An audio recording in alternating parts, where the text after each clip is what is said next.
शुक्लां ब्रह्म विचारसार परमामाद्यां जगद्व्यापिनीं वीणा पुस्तकधारिणीम् अभयदां जाड्यान्धकारापहां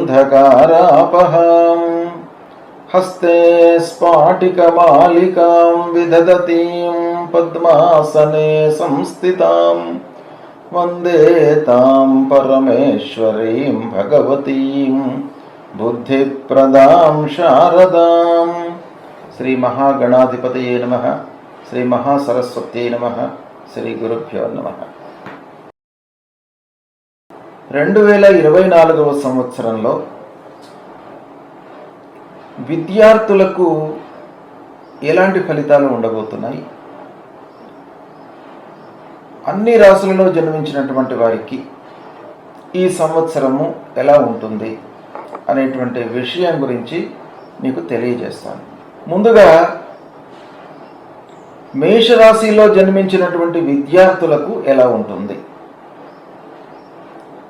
ఈ 2024వ సంవత్సరం. ముఖ్యంగా మనకు విద్యా ప్రదాత అయినటువంటి గ్రహము గురుగ్రహము. గురువు మంచి స్థానంలో సంచరిస్తున్నప్పుడు మనకు తప్పకుండా విద్య సుగమంగా పూర్తి చేసేటువంటి అవకాశాలు ఉంటాయి. అంటే మంచి విద్యను మనకు ఆ గురువు భగవంతుడి రూపంలో మనకు అందిస్తాడు. కనుక మేషరాశి వారికి విద్యార్థులు, మేషరాశిలో జన్మించినటువంటి వారికి ఈ మే 1వ తారీఖు వరకు గురు జన్మస్థానంలో ఉన్నాడు. జన్మస్థానంలో గురు సంచారం ప్రతికూలమే అయినప్పటికీ భాగ్యాధిపతి లగ్నంలో సంచరిస్తున్నాడు. అంటే 9వ స్థానాధిపతి 1వ స్థానంలో ఉన్నాడు జన్మస్థానంలో. గనక ఈ మేషరాశిలో జన్మించినటువంటి వారికి గురు భగవానుడి యొక్క అనుగ్రహము మే 1 వరకు ఉంది. ఇక మే 1 లోపల ఎవరైతే విద్యార్థులు ఈ కాంపిటేటివ్ ఎగ్జామ్స్కు ప్రిపేర్ అవుతున్నటువంటి వాళ్ళు, కాంపిటేటివ్ ఎగ్జామ్స్ అంటే మనకు ఎన్నో రకములైనటువంటి విద్యలు ఇప్పుడు ఉన్నాయి. మెడిసిన్ వైపుకు ప్రయత్నిస్తున్నటువంటి వాళ్ళు, ఇంజనీరింగ్ వైపుకు ప్రయత్నిస్తున్నటువంటి వాళ్ళు, కామర్స్ వైపుకు ప్రయత్నిస్తున్నటువంటి వాళ్ళు, కాంపిటేటివ్ ఎగ్జామ్స్కు ప్రిపేర్ అవుతున్నటువంటి వాళ్ళు, వీళ్ళందరికీ కూడాను ఈ గురు భగవానుడు లగ్నాధిపతి అంటే భాగ్యాధిపతి లగ్నంలో ఉన్నాడు మే 1వ తారీఖు వరకు. కాబట్టి ఇది అనుకూలమైనటువంటి సంచారము. దాని తర్వాత మళ్ళీ మే 1 తర్వాత మే 1 నుండి సంవత్సరాంతం వరకు కూడాను ద్వితీయ స్థానంలో సంచరిస్తున్నాడు. గోచార రీత్యా 2వ స్థానము గురుకు అనుకూలమైనటువంటి స్థానము. మంచి శుభ ఫలితాలు మనకు ఇచ్చేటువంటి అవకాశాలు బాగా ఉన్నాయి. ఆ 2వ స్థానము గోచార రీత్యా విద్యాస్థానము, ధనస్థానము, కుటుంబ స్థానము. కనుక అన్ని విధాలుగా విద్యార్థులకు ఈ 2024వ సంవత్సరము మేషరాశిలో జన్మించినటువంటి వారికి బాగా కలిసి వస్తుంది. కాంపిటేటివ్ ఎగ్జామ్స్లో మీరు మంచి స్థాయిలో నిలిచేటువంటి అవకాశాలు ఉన్నాయి.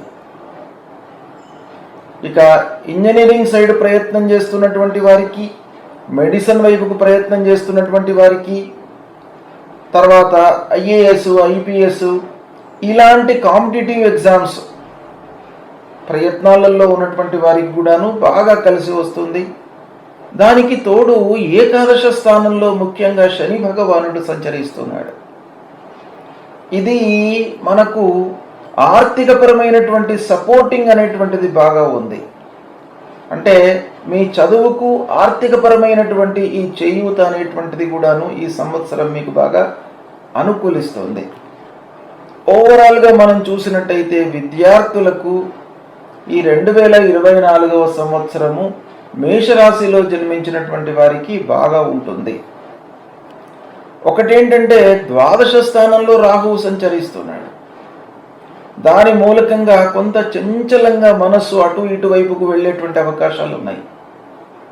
కనుక మీరు కొంత మనస్సును కట్టడి చేసుకున్నట్టయితే చదువుపై కొంత మీరు శ్రద్ధ నిలిపినట్టయితే మీకు అపారమైనటువంటి ఫలితాలు, అపారమైనటువంటి జ్ఞానము సంపాదించేటువంటి అవకాశాలు ఈ సమయంలో ఉన్నాయి. కనుక మేషరాశి వారికి, విద్యార్థులకు ముఖ్యంగా ఈ సంవత్సరము బాగా కలిసి వస్తుంది. అయితే దీనికి అనుకూలంగా, అంటే ఈ మేషరాశిలో జన్మించినటువంటి వారికి ఈ రాహువు 12వ స్థానంలో ఉన్నాడు ఈ 2024 సంవత్సరంలో. కనుక రాహువు యొక్క కారకత్వం ఏంటి అని అంటే మనం డిస్టర్బ్ చేస్తాడు. అంటే మనం చదువుదాము అనేటువంటి ఉద్దేశంతో కూర్చున్నప్పుడు ఏదో మనసు ఎటువైపుకో వెళ్ళిపోవడము, వేరే ఆలోచనల్లో పడడము, దాని మూలకంగా మనం చదువుతున్నటువంటి ఆ సబ్జెక్టు పైన కాన్సన్ట్రేషన్ చేయకపోవడము, ఇలాంటివి ఆ రాహు మూలకంగా మనకు ఆపాదేటువంటి అవకాశాలు ఉన్నాయి. కనుక దాన్ని కట్టడి చేసుకోవడానికి, విఘ్నాలు రాకుండా ఉండడానికి మీరు గణాధిపతి స్తోత్రాన్ని పారాయణం చేసుకోండి. ప్రతినిత్యం కూడాను స్నానం చేయగానే గణపతి స్తోత్రము, గణేష స్తోత్రము, గణేష ద్వాదశ నామాలు ఉంటాయి.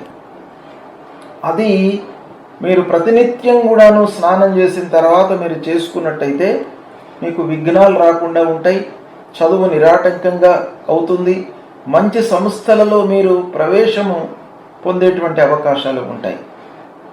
ఆ స్తోత్రాన్ని నేను ఒక్కమారు చదువుతాను, మీరు విని దాన్ని ప్రాక్టీస్ చేయండి.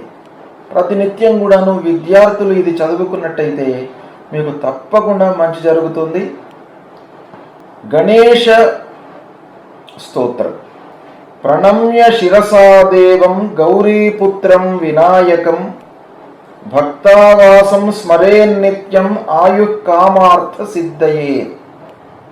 ప్రథమం వక్రతుండం చ ఏకదంతం ద్వితీయకం తృతీయం కృష్ణపింగాక్షం గజవక్త్రం చతుర్థకం లంబోదరం పంచమం చ షష్ఠం వికటమేవ చ సప్తమం విఘ్నరాజం చ ధూమ్రవర్ణం తథాష్టమం నవమం ఫాలచంద్రం చ దశమం తు వినాయకం ఏకాదశం గణపతిం ద్వాదశం తు గజాననం ద్వాదశైతాని నామాని త్రిసంధ్యం యః పఠేన్నరః న విఘ్నభయం తస్య సర్వసిద్ధికరం ప్రభో. విద్యార్థి లభతే విద్యాం ధనార్థి లభతే ధనం పుత్రార్థి లభతే పుత్రాన్ మోక్షార్థి లభతే గతిం. జపేత్ గణపతి స్తోత్రం షడ్భిర్మాసైః ఫలం లభేత్ సంవత్సరేణ సిద్ధించ లభతే నాత్ర సంశయః. అష్టభ్యో బ్రాహ్మణేభ్యశ్చ లిఖిత్వా యః సమర్పయేత్ తస్య విద్యా భవేత్ సర్వా గణేశస్య ప్రసాదతః. ఈ స్తోత్రాన్ని మీరు ప్రతినిత్యం కూడాను మీకు ఒకవేళ సమయం దొరికినట్టయితే 3 సార్లు చదువుకోండి. 3 సార్లు ఏకకాలంలో 3 సార్లు చదివినా పర్వాలేదు, లేదా ఉదయము మధ్యాహ్నము సాయంత్రము ఒక్కొక్క మారు చదివినప్పటికీ మీకు ఉపయోగపడుతుంది. ముఖ్యంగా ఈ స్తోత్రాన్ని మీరు వరుసగా ఒక 6 మాసాలు జపించినట్టయితే అఖండ విద్య మీకు ప్రాప్తిస్తుంది. అలాగే సంవత్సరం పొడవు కూడాను మీరు చదివినారనుకోండి, మీరు ఊహించని ఫలితాలను పొందుతారు. ఈ స్తోత్రాన్ని పఠిస్తూ మీరు విద్యపై కాన్సన్ట్రేట్ చేయండి. తప్పకుండా మీకు ఆ భగవంతుడి యొక్క అనుగ్రహం లభిస్తుంది. అనుకూలమైనటువంటి గ్రహ సంచారం ఉంది మేషరాశి వారికి. కాబట్టి మేషరాశిలో జన్మించినటువంటి విద్యార్థులకు చాలా ఉత్తమమైనటువంటి ఫలితాలు ఈ విద్య లోపల ఈ సంవత్సరం కలిగేటువంటి అవకాశాలు ఉన్నాయి. శుభం.